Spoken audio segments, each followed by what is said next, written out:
Hi everyone, and welcome to episode 31 of the Fat Doctor podcast. I'm starting a series. I don't know how long the series will last. A series of podcasts in which I bring a fictional character in, and the fictional character is based on an amalgamation of different experiences that I have come across whilst working with fat people who are experiencing various degrees of weight stigma from their doctors. And so, obviously, I'm not going to be sharing anything personal, any personal information. In fact, I'd like to start by saying the characters and events depicted in this podcast are fictitious. Any similarity to actual persons, living or dead, is purely coincidental. I had to read that out. You see that at the beginning of a movie. Yeah, so I just wanted to make that clear, not because I'm worried about getting sued, but actually because I want people to know, I'm not sharing confidential information that you've shared with me. This is a kind of amalgamation. But you might hear it, and even if you don't know me, you might think, oh, that sounds really familiar. Yeah, it's because actually there are... You'd be surprised at how many times I hear a story and I'm like, oh, I've heard that before. Doctors tend to make the same mistakes over and over again. Fat people tend to have the same experiences over and over again.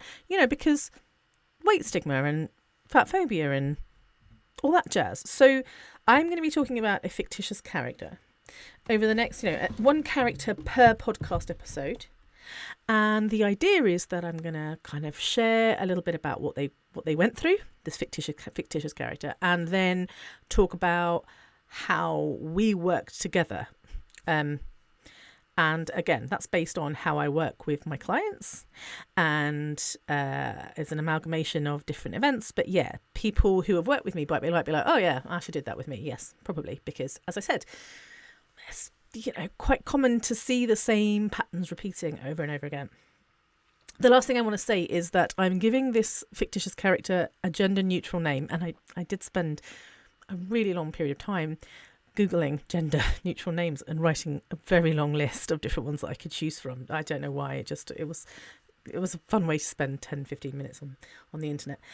So I've given them a gender neutral name, and I'm giving them gender neutral pronouns. Not because everybody in all my fictitious stories, fictitious characters are non-binary, but I actually think I want you to be able to listen to this and relate.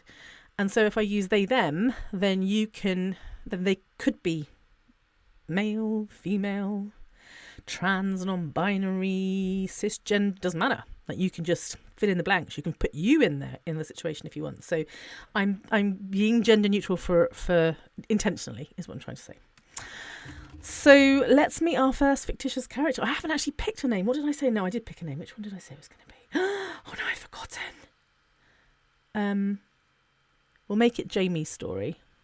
That's just because it's the first one I've seen. I better be more organised for the next one because I did spend a long time on these names. So don't want to let myself down. So Jamie's story goes a little bit like this. For quite some time, they've been seeing one specialist after the other with a variety of different symptoms. All different systems of the body, some neurological symptoms, some gastrointestinal symptoms, some rheumatological symptoms. They have a history of anaphylaxis and all this weird and wonderful stuff going on. A really long history of seeing all these different specialists. And every time they go and see a specialist, they'd have a set of tests and investigations and this MRI and that and this and that, and would always be told, yeah, there's nothing wrong with you. And they were finding that very frustrating. They were exhausted. And so fatigue was fatigue had become commonplace.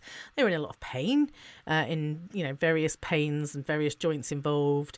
And as I said, had all sorts of symptoms that didn't seem to make sense, but were really impacting their day-to-day life. So there was a real noticeable shift, and it was a long-term thing. We're not talking a few weeks, we're talking months, possibly even years, of this kind of one thing after the other. And the further we went back, the more we discovered actually as we talked with each other.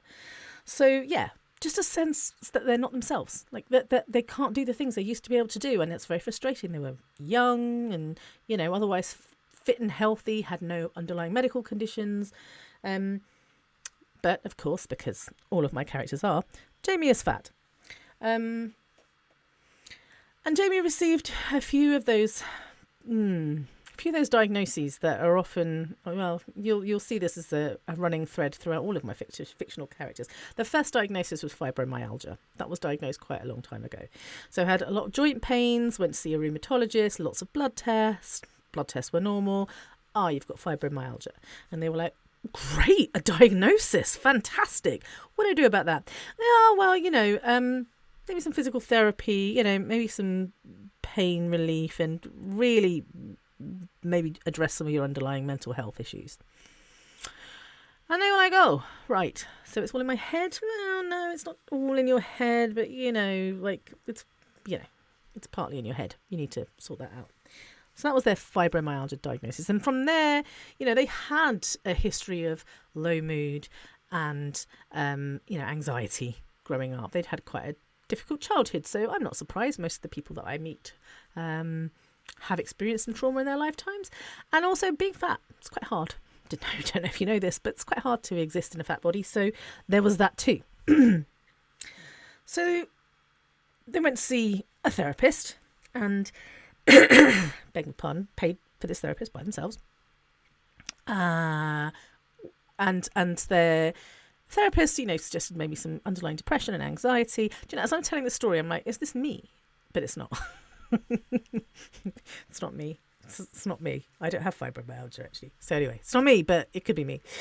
Diagnosed with underlying depression and anxiety, and, was doing the therapy thing for quite a long time. By the time I'd met Jamie, was really done a lot of the processing and the unpacking and the sort of understanding and all of that stuff. So, they were like, every time I see a doctor, they imply it's my mental health. And I appreciate that it could be, partly to do with my mental health, but also I've been working on my mental health for a really long time and it doesn't seem to be getting any better. And when I asked my therapist, do you think it's my mental health? My therapist was like, I don't think so. So that was going on in the background. And I'm just looking at my list because I have written Jamie's character. Yeah, they had all these gastrointestinal symptoms and they went to see a gastroenterologist and they had the full thing. In England, I joke with my clients, in England, when I'm practicing in England, it's a top and tail. That's when you go camera down and the camera up at the same time, top and tail. Enjoy that, make of that what you will. But yeah, so had an OGD, esophageal gastroduodenoscopy, and a colonoscopy, had various other imaging, I think a CT abdomen, lots of bloods, lots of stool tests, you name it, had gone through the full kind of gamut of tests, and they all came back normal. And so diagnosis number 3, because depression and anxiety. So we have fibro, depression and anxiety. Diagnosis number 3 was IBS. Irritable bowel syndrome, or as I like to call it, kind of like a functional gastrointestinal issue. So rather than a pathological one, it's an issue with the function of the bowel. The bowel is simply not functioning as we'd like it to. So yeah, IBS. Fast forward a few months later, Jamie's been getting these palpitations, and the palpitations come and go, and they weren't worried about them to begin with, but now they're noticing it's more frequent. And by this point in time, they're on quite a few medications. Is it my medications? Could it be something else? It's all very confusing. It's all got tangled up now. And every consultant or every specialist, sorry, we call them consultants in the UK, but every specialist is saying a different thing, and they're saying, no, it can't be that. And loves to put their 2 cents in. If you're a rheumatologist, you understand joints. That's your job. Maybe you've done some general medical kind of work over time, so you probably understand other organs within the body to a degree. But, you seem to think you're an expert in everything, so you're very good at dismissing, oh, no, it can't be that. But it could be that. But you're not a gastroenterologist. You don't know it's not, but, as far as they're concerned. So anyway, everyone's been just kind of dismissing things, and it's all getting very confusing, poor Jamie. And then they were getting these palpitations again. They go through the rigmarole of tests, EKG, echocardiogram, bloods again. And it's always the same old bloods. We're going to make sure that you don't have a fatty liver, and we're going to make sure that you don't have diabetes. And every time they're coming back normal, and the doctors seem very shocked, very shocked. It's not diabetes. I was sure it was going to be diabetes. And then, they've been told their heart's fine. And then there's some neurological symptoms. So at the same time as seeing the cardiologist, they're also, and the rheumatologist, they're still under the rheumatologist, and they've been dismissed by the gastroenterologist. But then there's the neurological issues that have been going on. And every time they see their GP or their primary care practitioner, they're just being sort of sent to various specialists because it doesn't make sense. None of it makes sense. So by the time Jamie comes to see me, things are like, it's exhausting. Did you see how I almost slipped up there? Apologies. They, because it's a gender neutral character, they are exhausted. They've been through a lot. They are fed up. They are confused. And they keep thinking, why is everything going wrong? Why am I'm young. Why am I under all these specialists? And they keep telling me everything's normal, but they can't seem to explain why I'm getting these symptoms. And so the first thing we needed to do was we needed to kind of talk it all through. And the way that I tend to explore things with my patients, with my clients, is there's a whole bunch of stuff I want to know. I want to know about family. I want to know about childhood. It's very important because your first 7 years, your formative years, often when a lot of things takes place, and I'm not talking about medically. Normally people have normal sort of healthy childhoods, but I'm talking about what was life like for you? Because a lot of your beliefs are formed in these earlier years. I'm interested in your family and your family dynamics. I'm interested in your healthcare experiences. What was it like? What's your experience of doctors been like? Hospitals, etc., etc. And do you experience any stigma at all? Obviously, the answer is yes, but I'm interested in all the different forms of stigma. And again, the trauma, I don't go tell me about your trauma, but it tends to come up. I'm interested in it every time as we're talking, and it's very open-ended and people are just sharing their story. Jamie will just be sharing their story, but I'm thinking any trauma here? When I see trauma, I'm I'm going to put that down in the trauma category. All of these things will determine your beliefs about your health and about your health care.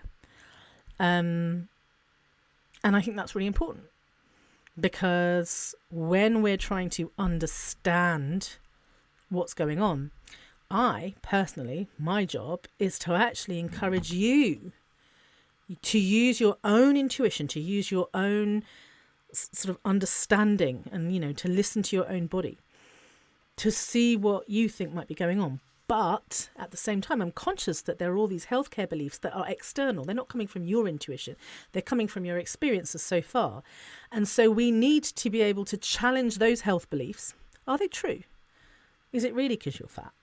Is it really because you're not exercising enough and you have to lose weight? We'll challenge those beliefs, and at the same time, we'll be tuning in to if that's not true, what else could be true? So we're doing that, but at the same time, we're also exploring the medical history. And in this case, the medical history is very complicated. So it took a lot of time. It took a lot of time to drill down. This is not something we can get done in 10 minutes. That's why the initial assessment with me takes 90 minutes. And in some cases, 90 minutes is not enough. And we need to do more with the second consultation. Things come out. Things oh yeah, no, I never told you about this that happened, and so on and so forth. So we did a lot of exploring. We talked it through. I wrote stuff down. I like to see things visually. It has to be visually pleasing. It has to be ordered, so structured some way. So it's all sort of there for me to see. And we kind of, to begin with, we were making sense of the situation. Spent a lot of time validating Jamie because doctors had really messed them up. I mean, talk about your kind of medical trauma. It was really quite upsetting hearing some of the things that doctor said, some of the things that doctor did. So there was a lot of kind of exploring those and saying, oh, it's no wonder you feel this way, or of course that's not okay, and I'm really sorry that happened to you because this is so important. People need to hear this. They need to hear, wow, for want of a better word, your doctor's an asshole. I can't believe they did that. And sometimes I say that. Sometimes I'm a little gentler in my approach, but it depends on what the situation calls for.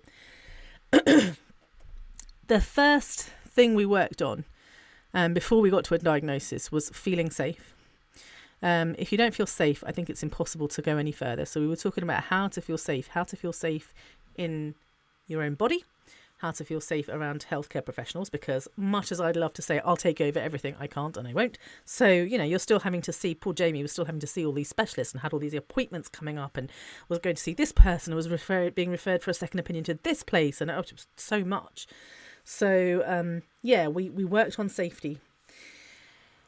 But what we began to compile, and we started it really early on, right at the beginning. I was like, look, let's give me an example, or give me a list. I think I've done this with you already. Give me a list of all the things you think might be causing your symptoms. And I knew, I already had a real sense of what was going on. But that was like my instincts maybe, and it was also an educated guess, but I wasn't trying to play the role of doctor here, because it was very confusing. So we went through a differential diagnosis, and they came up with lots and lots of things, and unsurprisingly, Jamie's going to blame themselves first. It's my fault, I'm fat, I need to lose weight, I need to exercise more and stop complaining as much, and it's all in my head and all this stuff. So, the first things that came up with was weight and depression and anxiety and psychosomatic pain. And those are the first things that came up on the list. And I was like, keep going. And then there was maybe it is just fibromyalgia and IBS. And I was like, yeah, cool. And do you think it could be anything else? And then Jamie said, well, what if it's something else that could connect all of these things? I was like, aha. Funny you should mention that. Do you know of any conditions that could connect all of these things? And listener, I'm wondering, do you know of any conditions that might connect all of these things? Because I do. I sincerely do. This is like an episode of House. Do you remember House? Anyone ever watch House? It's Hugh Laurie and I can't remember who else was in it. People you'll recognise. I'm not good with celebrities. But Hugh Laurie was Dr. Gregory House. Did I make that up? I don't know. Dr. House, who was addicted to codeine and was supposed to be some genius doctor who would they would always find the obscure cases, and Dr. House had to diagnose them, and there was always a list on a board, maybe it's this, maybe it's that, and they'd always come up with random stuff that you only have to learn once in medical school so that you can pass your finals, and then you never have to think about it again. Anyway, this is kind of turning into one of those episodes, isn't it? What could be causing this, folks? I won't leave you in suspense. It was pretty bloody obvious that this was hypermobile Ehlers-Danlos syndrome. And I have to say, fair play to Jamie, it was something that they were thinking of, but they dismissed it automatically. It can't be Ehlers-Danlos syndrome. I'm not particularly mobile, and I'm fat. So it's not that. And I think that belief, was partly from research on the internet, maybe something. I don't know that they'd ever discussed it at this point in time. We're going to assume Jamie hasn't discussed it yet. But yeah, it was just a belief that probably not that. But we started to explore all of the different things, and I was like, let's leave all our cards on the table for now, and we'll begin to rule them out. But as they learned more and more about hypermobile Ehlers-Danlos syndrome, they were able to say, oh, hang on a minute, this is really fitting for me. This is really starting to make sense. I can see me in a lot of these different scenarios, situations. And of course, their doctors were not particularly supportive at all. Oh no, it's not that. Don't be ridiculous. It's not Ehlers-Danlos syndrome. You're just not a typical Ehlers-Danlos syndrome patient. And for those who don't know, EDS is a connective tissue disorder. I think the average amount of time before you get a diagnosis is about 10 years. It's something that you've always had. You've had all of your life. Early on in sort of childhood and young adulthood, it often presents by having very, very flexible joints, so that you can almost kind of it's not dislocate, but you can sublux your joints. You can do really weird things. You're basically very bendy, or not necessarily very bendy, but you also are constantly having like falling and damaging things, sprains, damage to knees and ankles, really, really common, because your ligaments are a little bit lax, and so you're constantly injuring yourself. And this is the most common presentation. Hypermobile Ehlers-Danlos syndrome is linked to a variety of, it's a syndrome, So there's lots of, because it's connective tissue and connective tissue exists throughout the body, there's lots of different systems that get involved. So, gosh, this is when I have to prove that I know what I'm talking about. So you've got mast cell activation syndrome, which is as a form of allergy, gastrointestinal conditions. There's quite a few of them that are linked to EDS. Pain, joint pain, that's your classic symptom is joint pain, and flexible joints, but the pain comes from the connective tissue and the flexibility. And of course, if you're constantly injuring your joints, that A, predisposes you to early onset arthritis, and B, you're constantly injuring your joints, so they're constantly painful. And if they're always out of alignment, and then you're walking slightly weird or you're sleeping slightly weird, then you get more pain, and it's a very painful condition. It's linked to POTS. What does POTS stand for? Gosh, don't judge me, those of you who've got it and are just like, ugh, come on, Asha, I should know this. Postural something, orthostatic tachycardia syndrome. I don't remember. Ooh, POTS. Anyway, the way to diagnose it is with a tilt table test, and it's basically when your heart rate goes up significantly every time you go from lying to standing. And it's associated with dizziness, palpitations, and weakness, faintness, feeling like you're going to faint all the time. What else?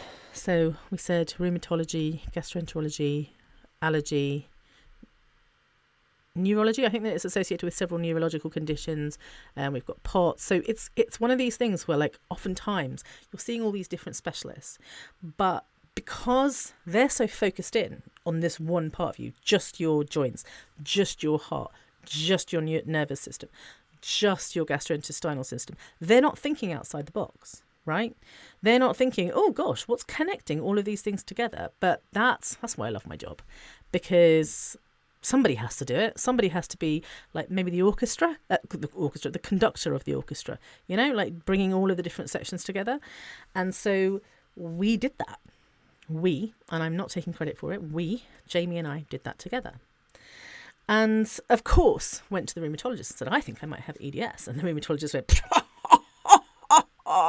Now, I have lots of clients with EDS, and some of the things that have been said are really hilarious. And I hope they won't mind me sharing some of the awful things that were said. One was hypermobility is the same as having overcrowded teeth, which I didn't understand that analogy at all. So I have overcrowded teeth. If you're watching, you can see there's overcrowding at the bottom, which has absolutely no bearing on my life whatsoever. I have a crooked smile, and I have overcrowded teeth, and that's it.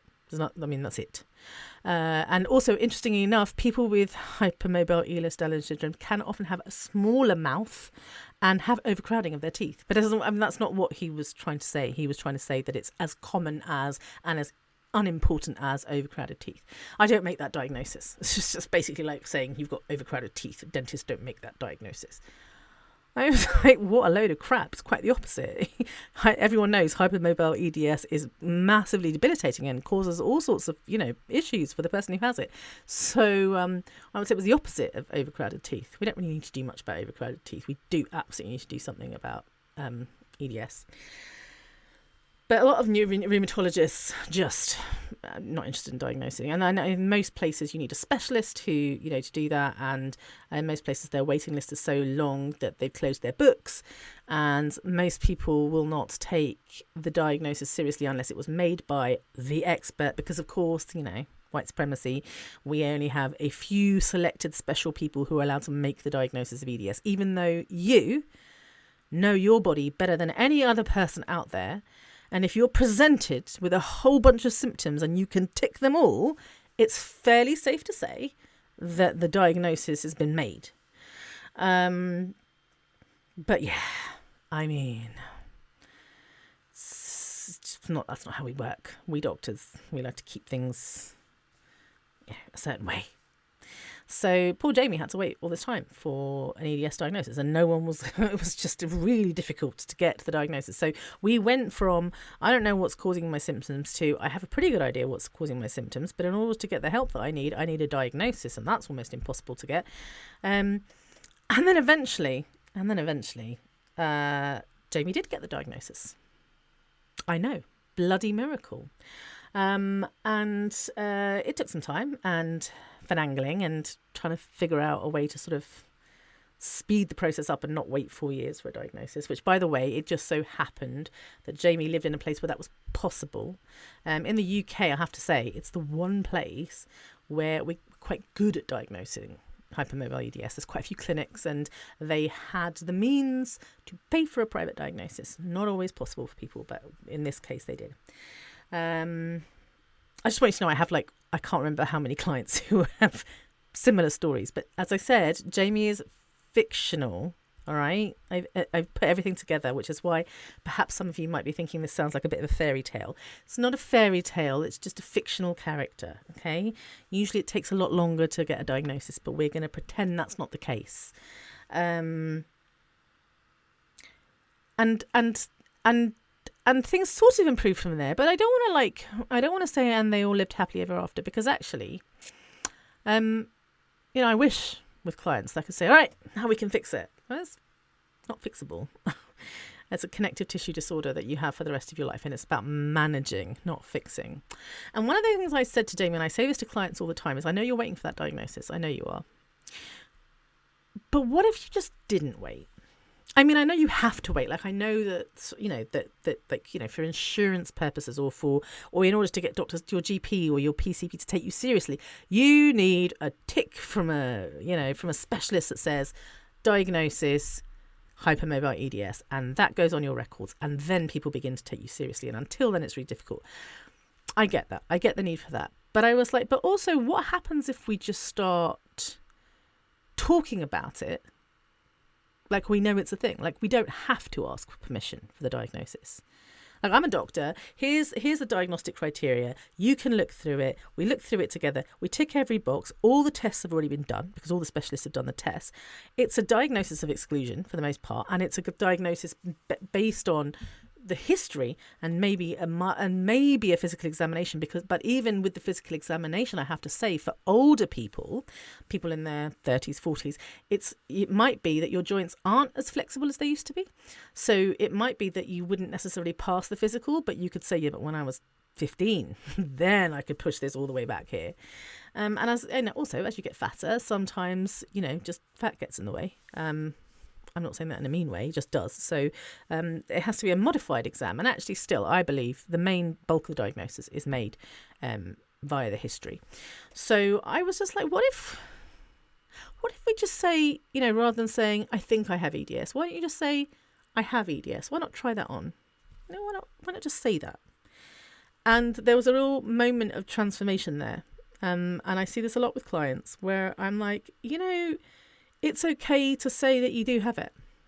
This is very common with ADHD and autism. So I'll be working with clients and then I'll be like, well, have you ever considered autism? Like, do you think you might be autistic? Has anyone ever mentioned that you might be autistic? Have you ever thought that you might be autistic? And oftentimes they'll be like, oh, yeah, actually, that's interesting. You should say that. I think that all the time. But, I haven't had a diagnosis or, I've heard it's really impossible to get a diagnosis. And I'm like, yeah, I agree. And, maybe you do want the diagnosis. Maybe you need that piece of paper from that psychiatrist that says this person has autism. But why not just try it on? Why not just say, hey, I'm autistic? See how that feels, like trying on a hat.